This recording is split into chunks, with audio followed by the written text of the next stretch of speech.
দুই বিজিবির বিশেষ অভিযান চলমান আছে। এই টেকনাফ এবং পার্শ্ববর্তী অঞ্চলের সকল প্রকার অপরাধ দমন এবং এই এলাকাকে মাদকমুক্ত করতে আমরা দৃঢ়প্রতিজ্ঞ। এর ধারাবাহিকতায় আমাদের চলমান অভিযানসমূহকে বেগবান করতে আমাদের গোয়েন্দা নজরদারি বাড়ানো হয়েছে এবং আভিযানিক তৎপরতা আগের যে কোনো সময় থেকে অনেক বেশি। তো আমরা গোপন সূত্রে জানতে পারি যে সাবরাং এই শিকদারপাড়ার এই এলাকার একটি বাসায় দীর্ঘদিন যাবৎ ইয়াবা ব্যবসা পরিচালিত হচ্ছে এবং তার ভিত্তিতে আজকে আমরা এই বাসাটিকে ঘিরে রেখে দীর্ঘ সময় তল্লাশি চালিয়ে আমরা হাতে নাতে অবৈধ মাদক ইয়াবা এবং এই ইয়াবা বিক্রির পয়সা এবং সকল হিসাবপত্রের নথিপত্র আমরা পেয়েছি এবং আমরা হাতে নাতে একজন ইয়াবা পরিবহন এবং বিক্রয়ের সাথে জড়িত একজনকে এবং ইয়াবা ব্যবসার মূল যে হোতা তার স্ত্রী, যিনি এখানে থেকে ইয়াবা ব্যবসা নিয়ন্ত্রণ বা পরিচালনায় তাকে সাহায্য করে, তাকেও ধরতে পেরেছি। তবে কথিত জুবায়েরকে আমরা ধরার জন্য অভিযান জারি রাখব এবং এই বাসাটি আপনারা দেখেছেন যে অত্যাধুনিক সরঞ্জামাদি ব্যবহার করা হয় এবং বাসাটি সিসিটিভি নিয়ন্ত্রিত। বাসার যে কোনো অংশে বা পার্শ্ববর্তী এলাকার যে কোনো অংশে কারো গমনাগমন শনাক্ত করতে সক্ষম।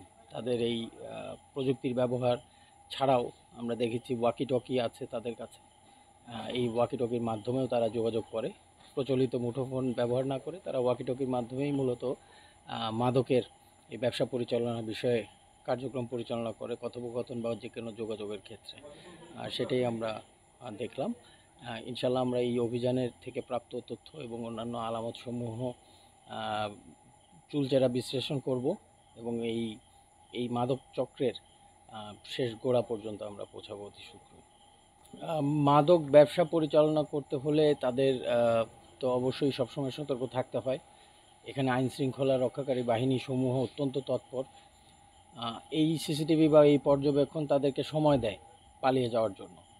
তো আইন শৃঙ্খলা রক্ষাকারী বাহিনীর উপস্থিতি অত্যন্ত আগেই পেয়ে যায়, তারা অতি দ্রুত পেয়ে যায়, যার ফলে তারা এখান থেকে পালিয়ে যেতে সক্ষম হয়। যেটাকে আমরা নিবৃত করতেই আমরা গোপনে অভিযান পরিচালনা করি, এটা একটা। আর একটা হচ্ছে তারা যে ইয়াবার ব্যবসা পরিচালনা করে, এটাতে একটা আর্থিক লেনদেন থাকে এবং তাদের নিজেদের ভেতরও অন্তর্কলহ বা এই ধরনের বিষয় থাকে।